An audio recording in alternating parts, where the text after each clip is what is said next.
Welcome. You're here at the 5th episode of Ask CESO Communications. I hope you will go back and check out the other 4 that we produced. They were on websites, on storytelling. We had one on crisis communications, and the last one we did was on branding. Today, we're going to talk about enrollment marketing, and that is pertinent for a lot of our districts across the country, even those that don't have school choice. So first, let me tell you a little bit about who we are. CESO is the Center for Effective School Operations. We provide support services to school districts, and our communication team is just one of the divisions of CESO. We also have transportation, finance, HR, and technology services. Hey, Justin, come tell us a little bit about the show. How's it going? How are you Good, doing you? today? I'm doing good. It's Awesome. exciting to be back doing this. It's been a little bit since we've done one. So if you're watching, I just want to remind you, this is a Q&A show. This is not sit and get. This is not sit back and just listen. If you have questions, throw them into that live comment on YouTube as you're watching. If you're watching a replay that you may have received through a newsletter or one of our social media posts, feel free to reach out to one of us with your on the email. Shoot us an email. We can get our guest or one of us to get you an answer. And this is a fun thing for us to engage with you guys. So please throw something in the comments if you're watching. Let us know you're here. Tell us where you're from. And it's going to be a good topic today. Today's going to be a good one. I've heard Bob talk about this before, so I'm excited to sit and listen again and continue to take notes backstage while we're putting this thing together. Exactly. I am going to introduce our special guest today, Bob. But first, I want to tell you a little bit about Justin. He's a communication strategist for CESO. He's a former educator. After 8 years working with school communication departments in the Dallas-Fort Worth, Texas area, he joined CESO Communications as a communication strategist in July of last year. He has been recognized by the National School Public Relations Association and the Texas School Public Relations Association for his work in social media and video production. And he won the Teesboro Bright Idea Award for his podcast, School PR Happy Hour. Our guest today is Bob Noyed. He is our Vice President of CESO Communications. He has more than 35 years of experience working in school districts as a strategic communication professional. Before CESO Communications, he served as the Director of Communications for several Minneapolis area school districts. And along with the district experience, he was NSPRA's president and NSPRA's North Central Region vice president a few years ago. He has also served 2 terms as the president of the Minnesota School Public Relations Association, and he was the 2005 recipient of NSPRA's Barry Gaskin's Mentor Legacy Award and the 2021 recipient of NSPRA's President's Award, its top award for professionals. So we're pretty excited to get to work with Bob. And I'll introduce you, Nicole, so you don't have to introduce yourself because that would be friend. Different. So Nicole is a senior strategist for CESO Communications. Before joining CESO, she was responsible for communications in a district in Kansas City, Missouri for 23 years. She served as NSPRA president last year, and she served as MOSPRA president almost 20 years ago. She earned the NSPRA Gold Medallion and the MOSPRA Professional of the Year Award. Well, friends, I'm going to go backstage, watch for questions, and take notes, and I'm going to let y'all have a conversation about enrollment marketing. So I'll see y'all at the end. See you later. Thanks, Justin. All right, let's jump right in, Bob. What is the foundation of how school districts should approach enrollment marketing? Yeah, that's like an hour-long conversation. Let me leave it there. Let me talk around that just for a minute. Oftentimes when I hear districts or school boards often say to superintendents, we need to do enrollment marketing because they're seeing their drop in enrollment. And from one perspective, it's important to think about that because there's reasons why enrollment is going down. And it's important. The first thing we talk about in anything is doing research, understanding why enrollment is declining. What's important for communicators and what's important for districts to understand is some of those reasons can be solved by marketing and communications, and some of them can't. there are almost always reasons that people are leaving a school district that have nothing to do with marketing and communications. They have to do with programming, or or if they have to do with reputation, we can help with that. But oftentimes people are leaving because there's a lack of this program or a lack of that program. Marketing and communications is not going to fix that. That needs to be a programmatic, a teaching and learning, which is why when we talk about enrollment marketing, we suggest that it be a year-long, ongoing strategy. So you don't just do it occasionally; you do it all the time on and thinking about a full year-long strategy. Similar to what you might do for recruiting staff. You think about it, there's peaks and valleys, so you might have more activity at different times of the year, but your strategy is in place and you're working on it for the full time. That's kind of the first point.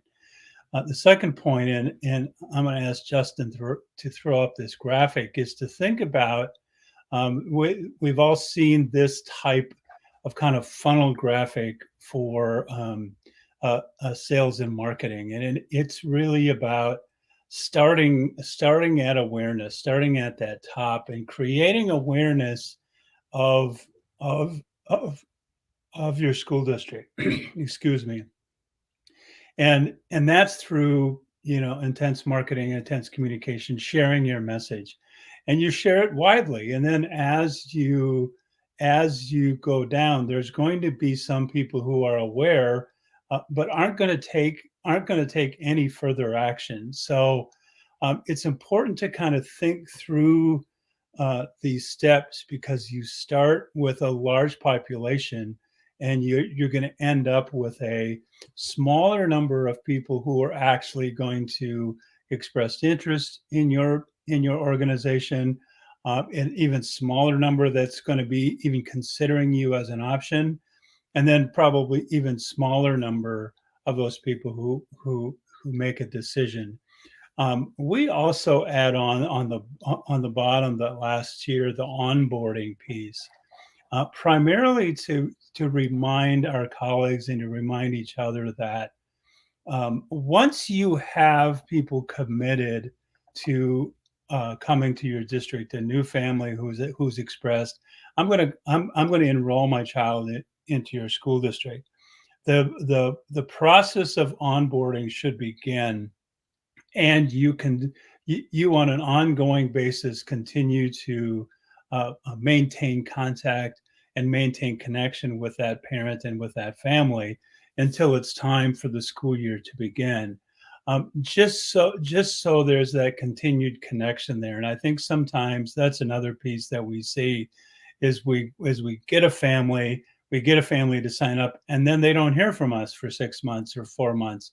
Well, the piece of having this ongoing enrollment plan, the onboarding piece is included to make sure that we continue that cycle and we continue communicating with our families throughout this entire process, and to make sure that we continue to have that connection. But thinking through this kind of model, like everybody who hears your message is not going to sign up and come to your school. It's going to be a process to work your way through this funnel and this cycle. And I'll talk a bit later about kind of the where parts of the district fit into this funnel. And there's clearly a communications function here, but there's also a principal or a school level involvement in this piece as well. Absolutely. As people are thinking through that process and the funnel that you just shared, sometimes they kind of wonder, when is this going to get me some results? So Yeah. what would be what kind of expectations can we give people? How long will it take a good enrollment marketing plan to start bringing in more students?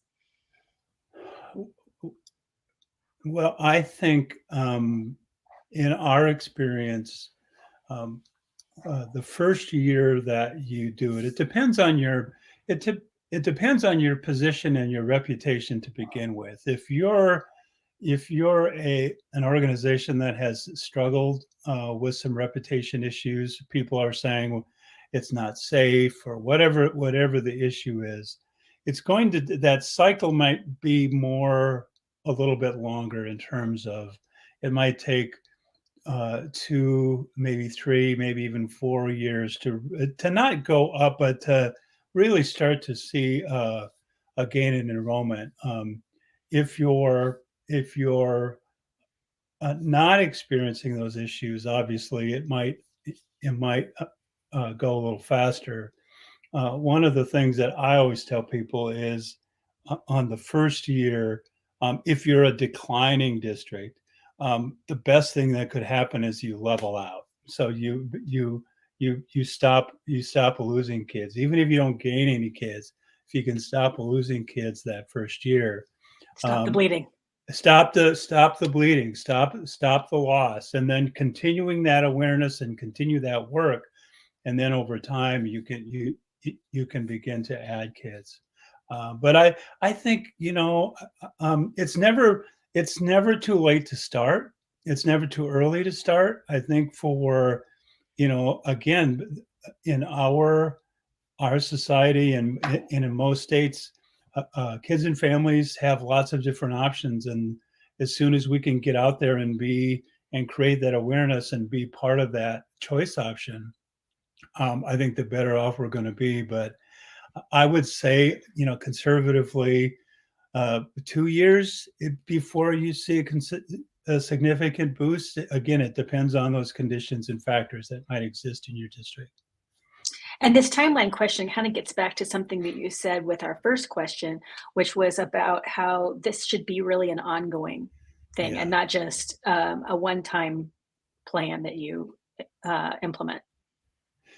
Yeah, if you think of it, if you think of enrollment marketing for your school district, the best example to use is the enrollment or recruitment process for a college or university. And all are a little different. They're not all exactly the same, but they're basically cyclical, where you have, they're recruiting kids in the fall and winter, and they're starting to sign kids up, and then, in the spring they're shifting to that onboarding thing, and they're onboarding families, and then they're more focused on that awareness. Now the awareness is happening all the time in those situations. It's not like we do the awareness and then we stop and then we do this. It's an ongoing part of if you think of a year, the awareness is always a part of what's happening. But again, there's peaks and valleys. There might be greater awareness at these times, and greater parts, in the spring. There's more emphasis on the onboarding or communicating with those families or students who have actually committed. So that's probably Nicole, the best example of what this looks like ongoing. I think the other reason behind this thinking of having an ongoing plan is school districts always need enrollment. We never stop needing students, unless you're a district that is in a situation where there's growth and there's lots of people moving in. That's a different situation.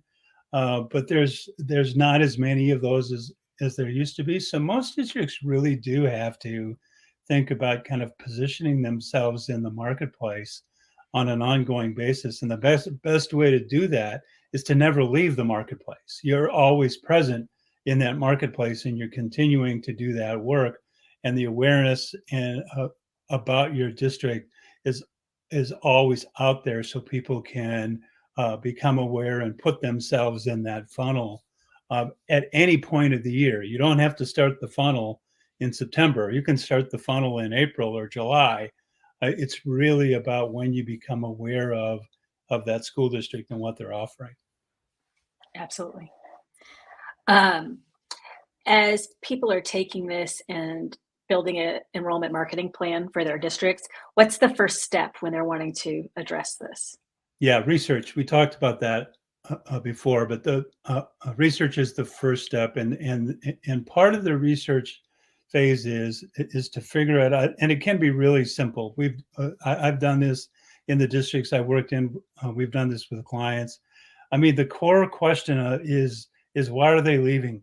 You know, if families are choosing to leave your schools to go to another system, to understand why. What's the reason that they're leaving? It's also important to think about families that are coming in. Why are they coming? Why are they choosing our school system? And to understand both of those questions. Now, there's some leveling down, some understanding, some probing in those two questions. So if I start to ask, you know, why are families leaving? Well, then I can probe deeply and kind of learn a little bit more about that. Or the same is true if I ask families coming in, what are the reasons that people come in? I didn't say this earlier, but I really I really love this perception is that there's so many reasons that people leave a school district, yet school boards and superintendents think marketing and communication can solve all of the things.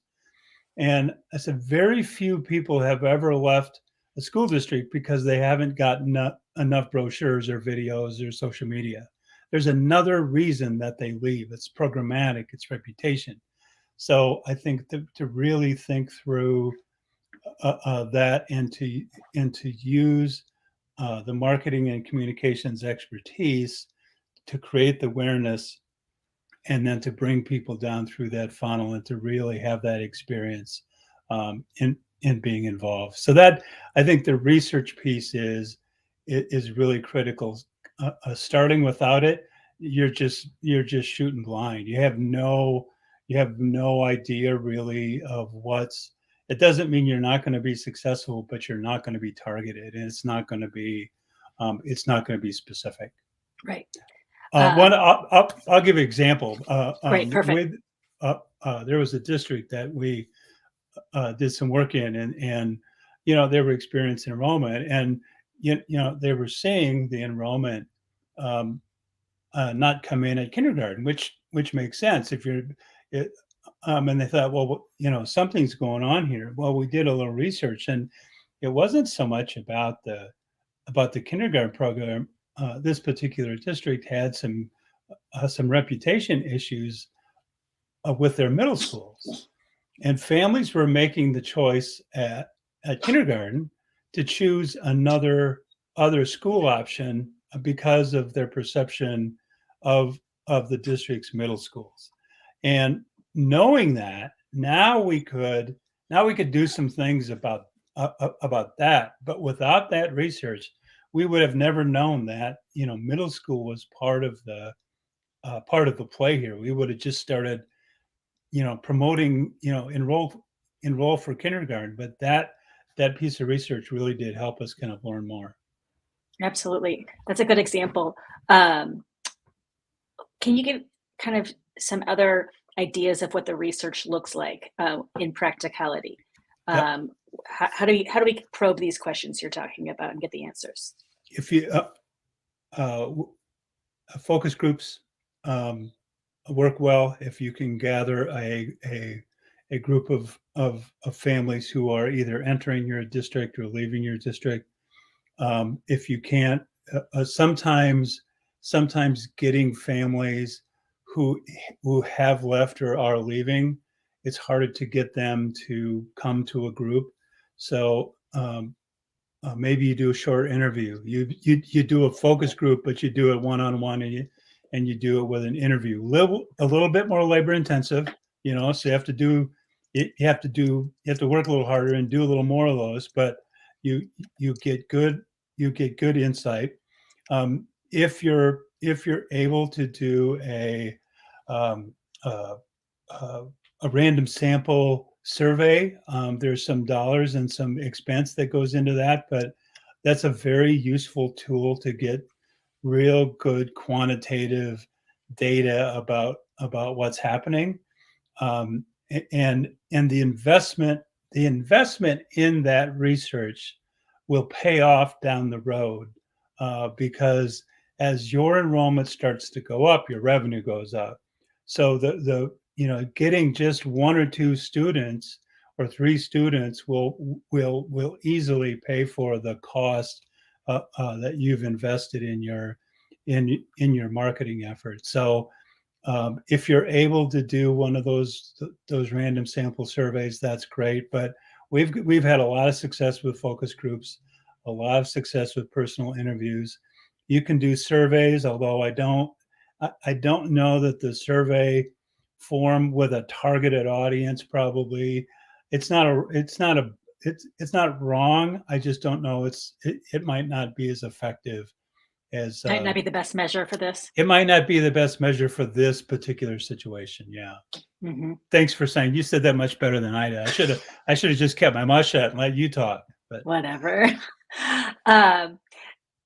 So we've talked a lot about research. Can we talk a little bit about, it's always easier and more cost effective to keep people than to try to attract them. So how does retention play into this?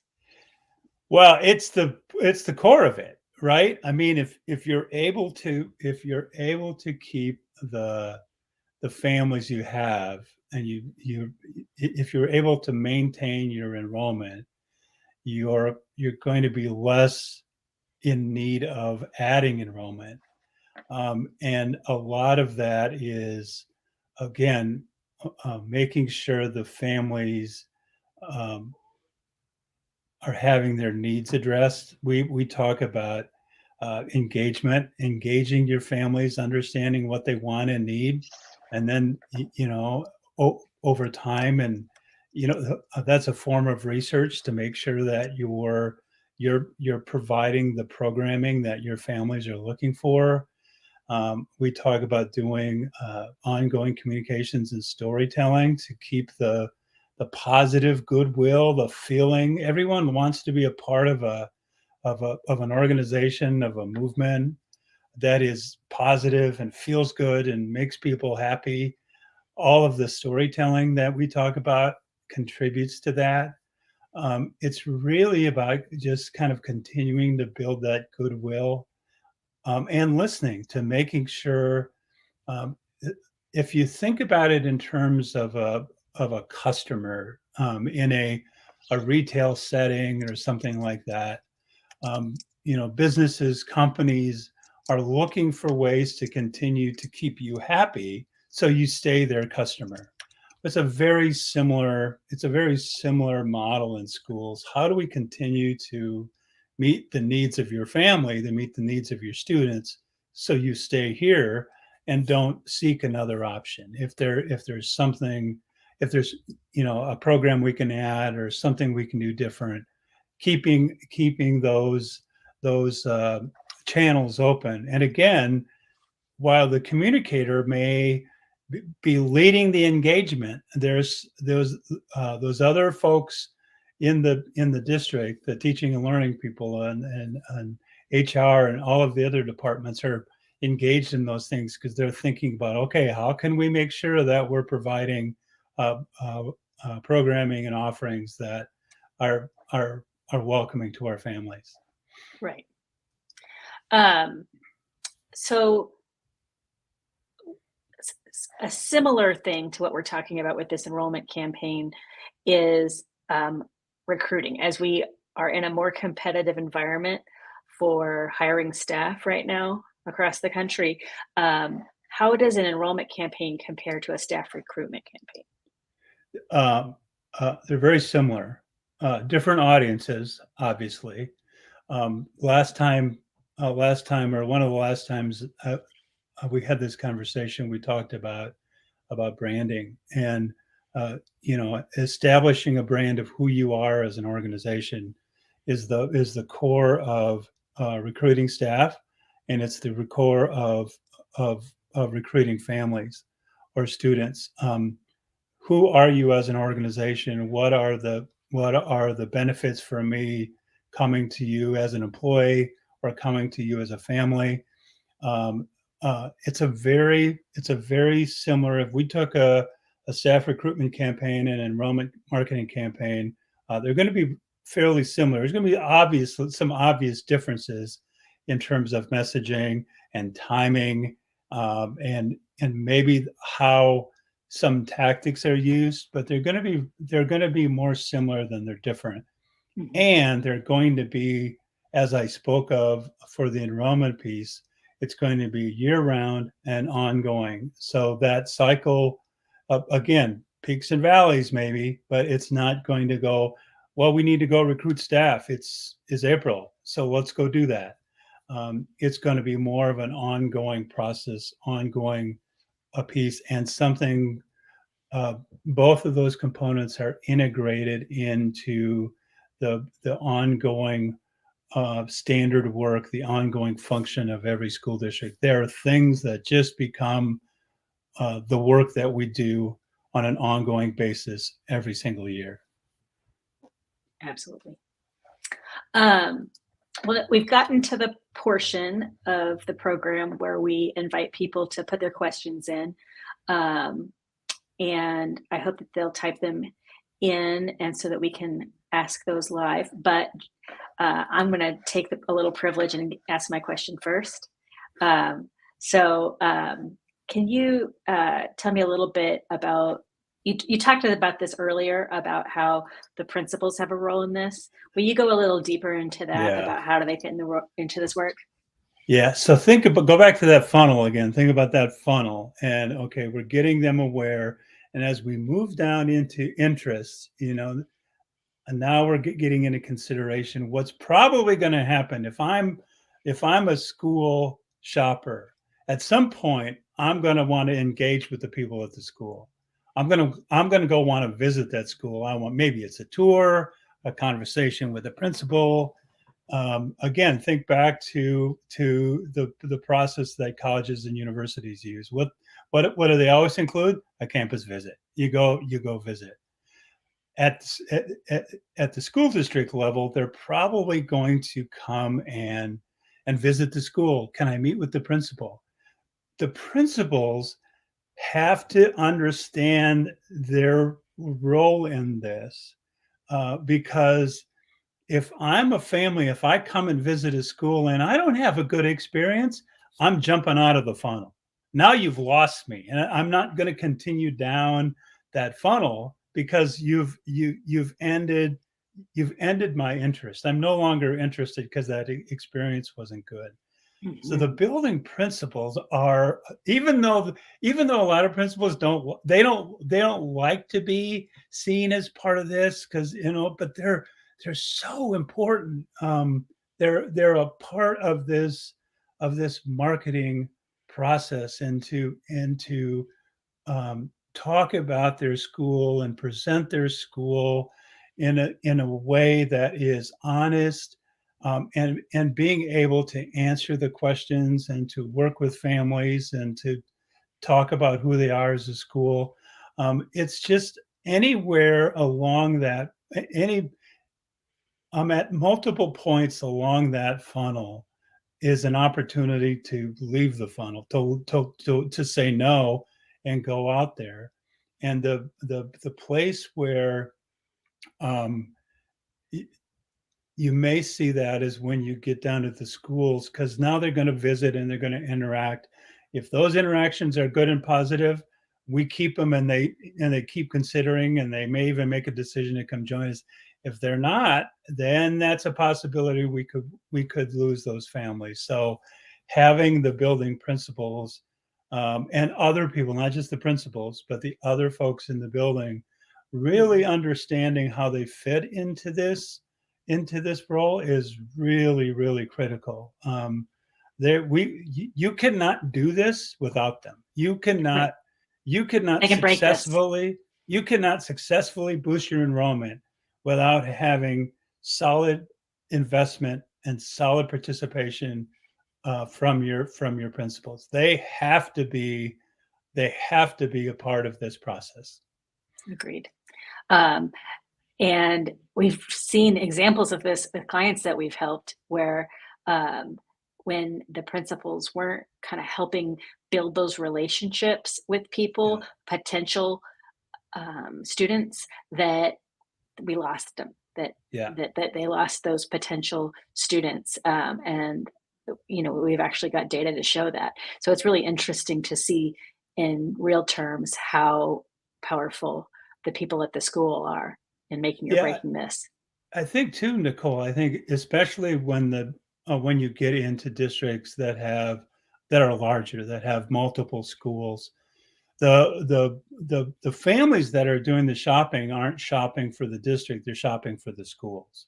They're looking at individual schools to say, I want my kid there. I mean, they're looking, they've been attracted to this organization as a district, but now they're moving down and starting to make decisions about, boy, I really want my child at that school. And again, the staff, the administrators at that building level are so important, because they will. That's really what the parents are buying, if you will. They're choosing the experience at the school level. Nobody is attracted to up here. This is creative. I want to see what it looks and feels like when my kid's in the building. What is this going to be like? And that's the piece that can really make or break this whole conversation. Absolutely.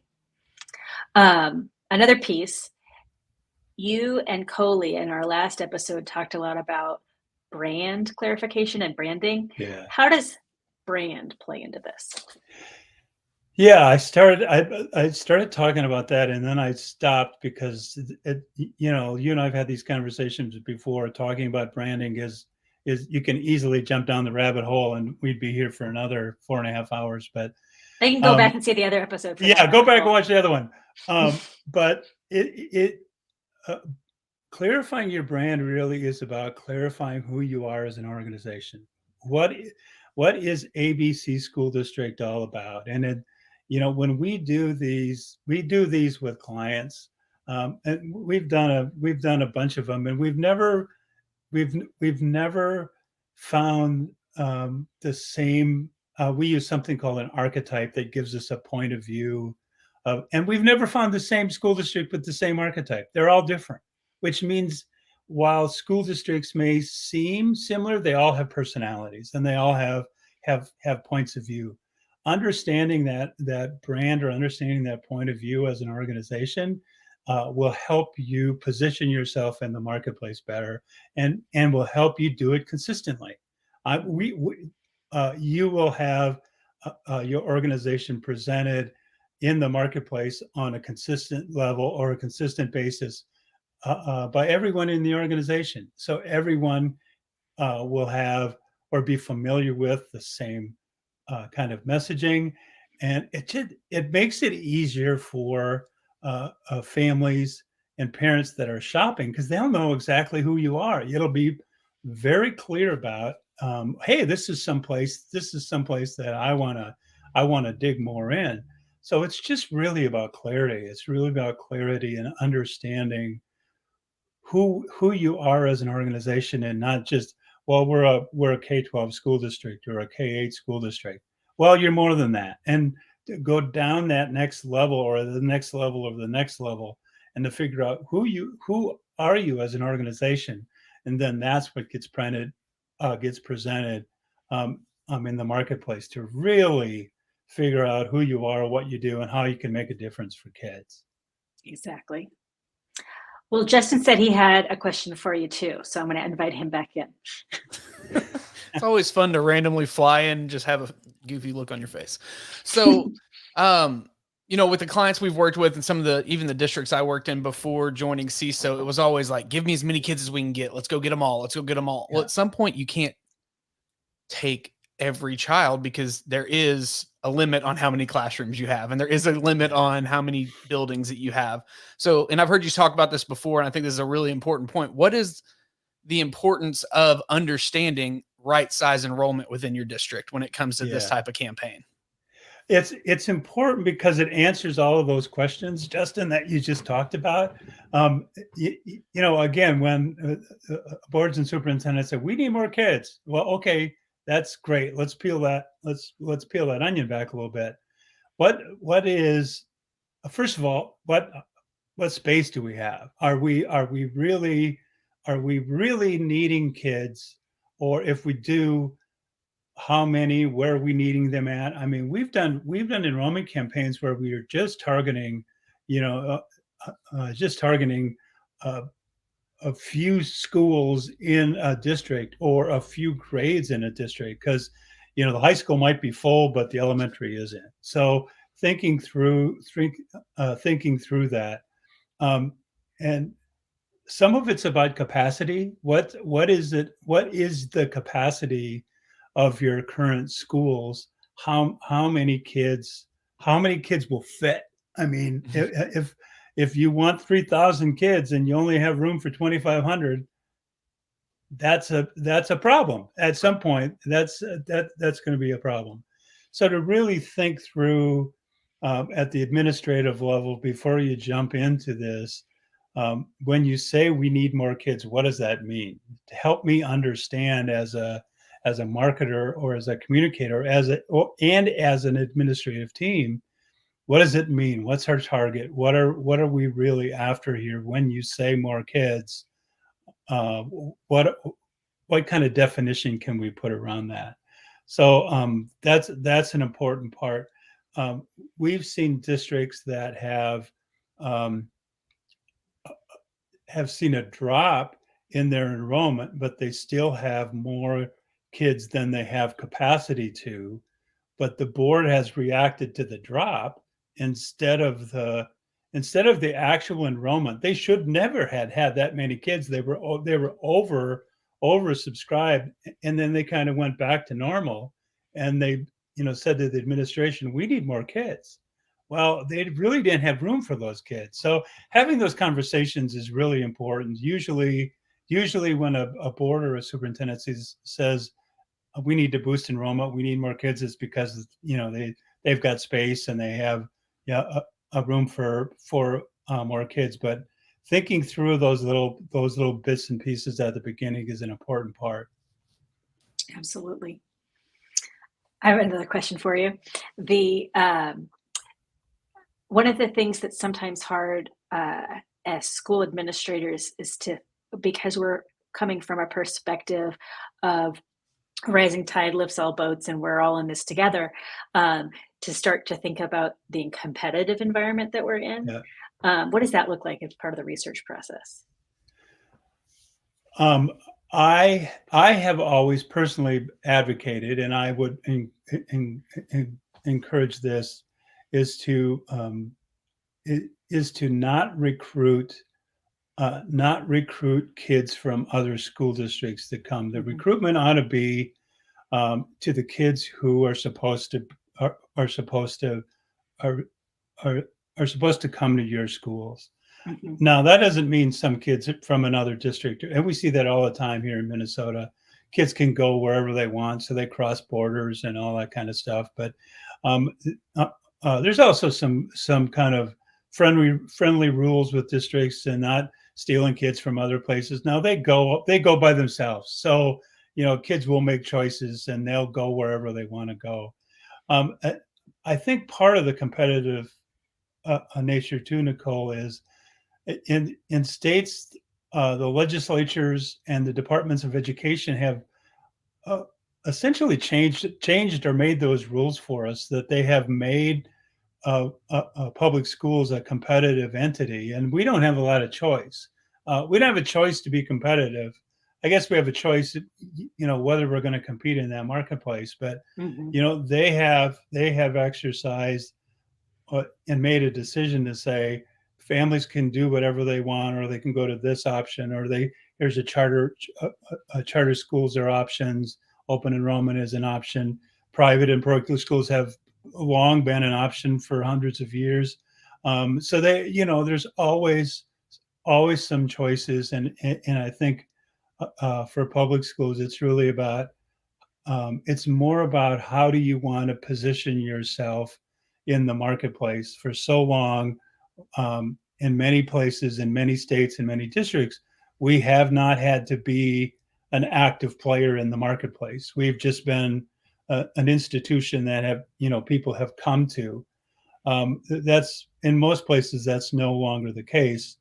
There's lots of options that families can choose: online schools, charter schools. Even if you don't have some of these choices, families are choosing online schools. So there will continue to be more competition, not less, and the need for a K-12, K-8 school district to position themselves in the marketplace is just going to continue to be more important. Good deal. Well, I think that's a good place to leave it, Bob.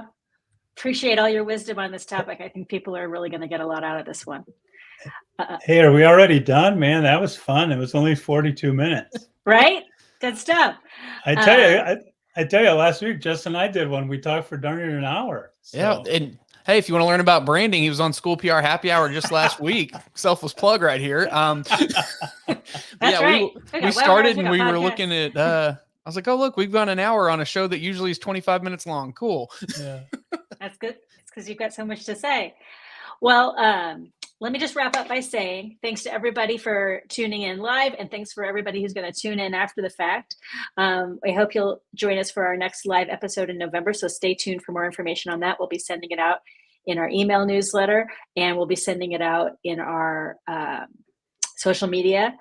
And if you'd like to learn more about CESO and CESO communications and all the services we offer to school districts, we hope that you will go to theceso.com, THECESO.com.